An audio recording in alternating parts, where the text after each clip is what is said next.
Good day, everybody. I'm Shmee, and today I'm back to talk about the Ruthless Atlas and how it's being changed in patch 3.24 Necropolis League. I'm also going to give my Atlas plan, and just know that there's kind of a lot going on, so let's just get started. First off, Lucid Dreams is getting hit with the Nerf bat. Instead of always causing the boss to drop Vol items, now it is a 50% chance.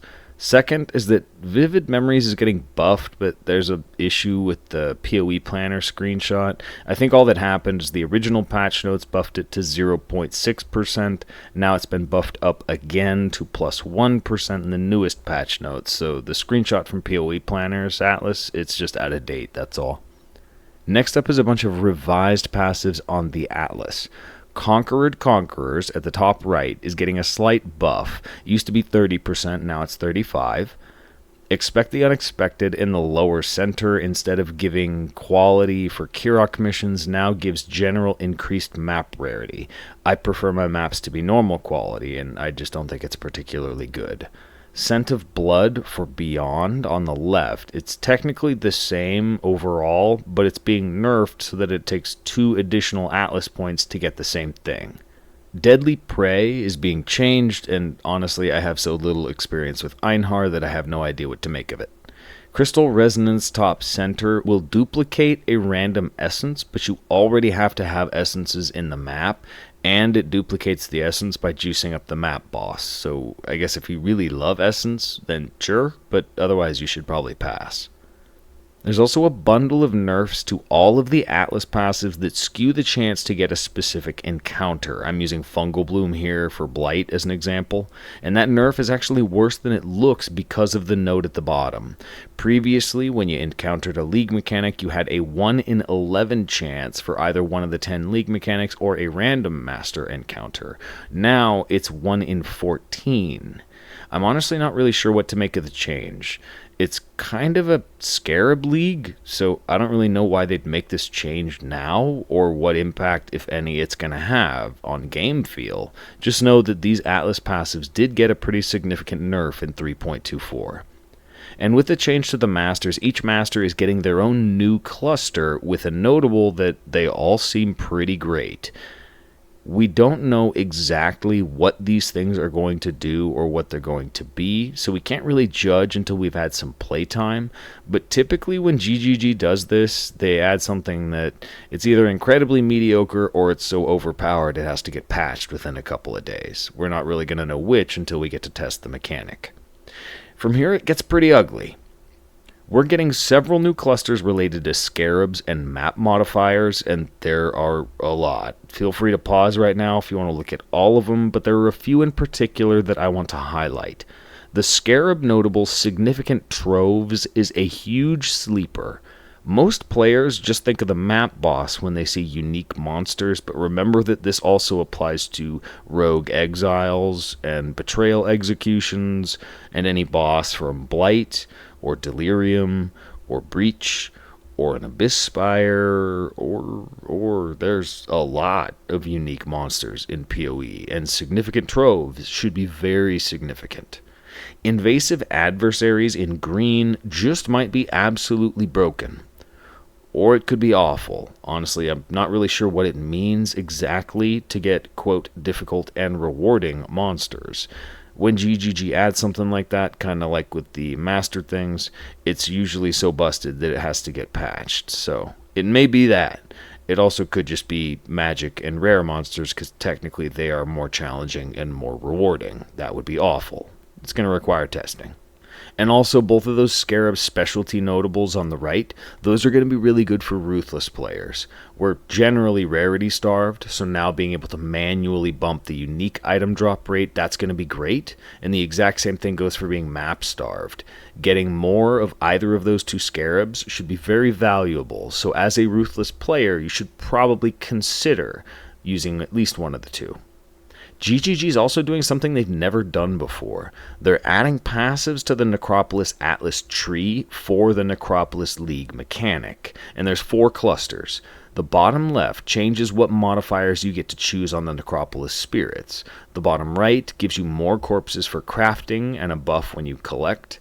The top left, it's not implemented, but it has something to do with embers, the items that allow you to add special modifiers to spirits. And the one in the top right changes what kind of crafting outcomes that show up on the corpses that you collect. The last bit of change is that there's a kind of switcheroo happening with the keystones in the center of the tree. The 7th gate is being removed, but the function's actually moving to what used to be bold undertakings. So now the new bold undertakings is the old 7th gate. I personally love the 7th gate, and if you want to keep playing it now you can, so GGG, thank you for keeping this. Overloaded Circuits is also being buffed so that it does 5 random notables instead of 3, but you can still roll, say, an essence notable on a map with no essences. Now, statistically, this has to be good and useful, but it's so random and chaotic that I can't recommend it. And the old 7th gate keystone is being replaced with a new keystone, Back to Basics. Back to Basics turns off the chance to get random endgame encounters and nullifies scarabs, I assume, but it gives your maps up to 80% more modifier effect, which will then in turn increase the strength of the modifiers, but also the strength of the derived item quantity and map drop chance modifiers. Now, I've thought a lot about Back to Basics, and I actually think it's going to be pretty good early on in the Atlas when you're in like white and yellow maps. Most of the maps you're going to run will be magic, and it's pretty easy to get 2 modifiers that mean nothing to your build. Later on, it will get pretty crazy, even worse than the 7th gate. I mean, what, are you going to double the power of red map modifiers? No thank you. But early on, yeah, it should be really, really good, and I even decided that at least sometimes I think I should use it. And then it hit me. I've done nothing but complain about the quantity of endgaming, and apparently, the instant they just give me a keystone that says, "Hey there, would you like to remove all of your own endgame?" I'm the doofus that stands up and says, "Hey guys, this seems like really good and stuff, and I don't see any problem, durr."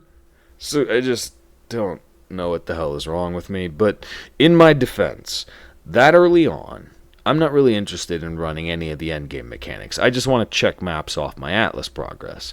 And technically you don't lose the endgame because the random spawns don't happen, but you will get more scarabs. So depending on that scarab drop rate, this technically could give you more total endgame content, although I kind of doubt the scarab drop rate's going to be that good. Really, taking Back to Basics early is just saying, let me focus on my Atlas, and just give me some scarabs to use later, which, yeah, that's exactly what I would prefer. As for my personal plan for the Atlas, I'm going to be going all in on scarabs as well as Necropolis. I'm going to try an entirely scarab-focused endgame. So what I have here will be my first Atlas. It's going to be good but generic, mostly for progress and scarab farming. And then when I unlock the other 2, I'll have one as a kind of left-hand league mechanic and the other as a right-hand league mechanic specialist. I'm going to start this Atlas just by going straight up the center, taking Skittering Swarms, then going up the left side of the Kirok cluster to take Commissioned Officer, and then I'm going to keep further up, developing to take the pack size circle, and from there it's going to depend on exactly what I need.